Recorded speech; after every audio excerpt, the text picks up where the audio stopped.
एक आदमी ने हाथ से बनाई नकली मुद्रा जो असली मुद्रा से भी असली लगती है। यहाँ तक कि सबसे उन्नत मुद्रा जांच मशीन भी असली नकली का फर्क नहीं कर सकती। ऊंचे ब्याज के कर्ज से परेशान एक चित्रकार को अचानक से खुद नकली मुद्रा बनाने की प्रेरणा मिली।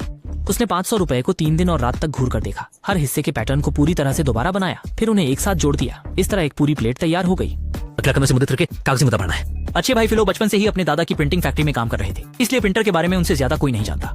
फिलो ने पहले बेस प्लेट की फोटोकॉपी की, फिर उसे चित्रकार को दिया ताकि वह सूक्ष्म स्थानों की मरम्मत कर सके। इसके बाद कांच की मोतियों से पॉलिश किया, रासायनिक प्रक्रिया के बाद इसे बेकिंग मशीन में सुखाया, साफ किया और एक परफेक्ट नकली नोट की बेस प्लेट तैयार हो गई।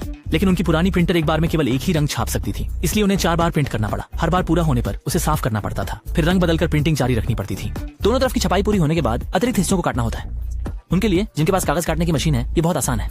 और महत्वपूर्ण सुरक्षा पट्टी 500 रुपए और 10 रुपये में समान होती है। उन्हें बस सुरक्षा पट्टी को काटकर धोना होता है, फिर सावधानी पूर्वक नकली नोट में डालना होता है। अंत में विभिन्न आकार के क्रम को सही करना, जो फिलो के लिए बहुत आसान है। इस तरह 2 शौकिया लड़कों ने इस परफेक्ट नकली नोट को सफलतापूर्वक बना लिया। लेकिन ये नकली नोट बहुत साफ सुथरे लग रहे थे, इसलिए दोनों ने नकली नोटों को चाय के पानी में डाल दिया और फिर हेयर ड्रायर से उन्हें सुखा दिया।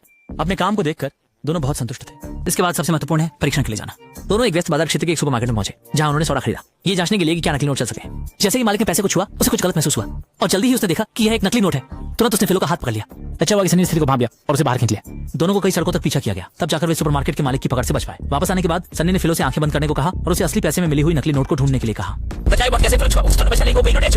अब सनी को समझ में आ गया ये कागज की समस्या है। असली नोट के कागज में एक विशेष प्रकार का स्पर्श होता है, इसलिए दोनों ने विभिन्न पुस्तकों को आजमाया, गलियों और बाजारों में घूमे और इसी तरह के कागज की तलाश की। अंत में एक पत्रिका में वही एहसास मिला, लेकिन अफसोस की मोटाई मेल नहीं खाती थी। कागज बहुत पतला था। जब सन्नी ने 2 पन्नों को एक साथ रखा तो यह समस्या पूरी तरह से हल हो गई। उन्होंने पहले पत्रिका को ब्लीच किया, फिर हर पन्ने पर नकली नोट का एक पक्ष छापा, सुरक्षा पट्टी को बीच में रखा, फिर दोनों पक्षों को एक साथ चिपका दिया और इस तरह एक नई सैंडविच प्रकार की नकली मुद्रा का जन्म हुआ। फेल होतों को बाजिन तेल स्याही में मिलाकर